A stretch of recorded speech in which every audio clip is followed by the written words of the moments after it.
तर कुटुंबावरती काय बेतली असेल देशमुखांच्या तर अवघड आहे. कारण त्या आईला काय वाटत असेल, लेकीला काय वाटत असेल, माझ्या बापांना कसं मारलं. त्या धन्या मुंडेने इतके क्रूर लोक पाळले कशाला, इतके पदाची आणि पैशाच्या हवयसपोटी ना सगळी पत घालून तो बसला पण एका लेकरांचा क्रूरपणे जीव घेतला. अंगावरती कपडे नाहीत, त्या पद्धतीनं मारलं, कपडे काढून लघवी केली तोंडावरती. ताई हे सांगावं सुद्धा वाटत नाही ना, ऐकावं सुद्धा वाटत ना.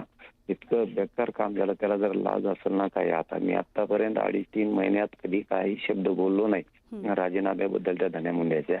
पण आता जर त्याला मी आताही मागणी करत नाही, पण IPN लोकमतच्या माध्यमातून त्याला जाहीर सांगतो, तुला जर थोडी लाज असेल ना, तुझ्यावरती जर संस्कार असतील परमपूज्य संत भगवानजी बाबा महाराजांचे जर तुझ्यावर खरंच संस्कार असतील, स्वर्गीय गोपीनाथ मुंडे साहेबांचे जर तुझ्यावरती खरोखर संस्कार असतील ना, तू मनाने राजीनामा देऊन आमदारकी सहित बाजूला जाय आणि यशवंतराव चव्हाण साहेबांच्या समाधीवरती जसं लोक जाऊन आत्मक्लेश करतात ना, तसं आत्मक्लेश कर आणि तू सुद्धा मध्ये जाय.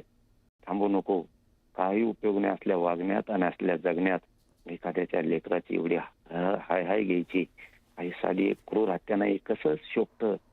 त्यांच्या समाजाला सुद्धा किती वाईट वाटत असेल की आपल्या समाजात जन्मलेला हा माणूस इतका घाणेरडे कृत्य घडून आणतो. त्यांच्या समाजाला सुद्धा ताई खूप दुःख झालेलं असं आम्हाला वाटतंय. आता इतकी क्रूर हत्या त्यांनी करायला नको होती. आणि अजितदादांनी आणि फडणवीस साहेबांनी हे आता सहन करू नये. त्यांनाही माझी विनंती की तुम्ही दोघे आता ही गोष्ट सहन करू नका. एका लेकराला उघडं करून इतका हाल करून मारलं. ही टोळी ना, आम्ही आता हे टोळी इथून पुढे वाटा गेली ना, किती मंत्री राय म्हणा तू, 2 राय 5 राय, तुझी टोळी डांबतच नाही बघ. आता कोणाला धक्का जरी लावला, कोणाला शिवी दिली, दारू पिऊन कट मारला, गाड्या पुढे जरी उभा राहिली, तू टोळी माजुरडी टोळी. कोणाच्या जमिनीला त्रास दिला, कोणाच्या प्लॉटला त्रास दिला, मुलीला छेडलं, तर इथून पुढे यांना जेल लागला. आता आमचा मोर्चा यांच्या टोळीकडे, माजुड्या टोळीकडे वळणारे आमची मोहीम आता इथून पुढे.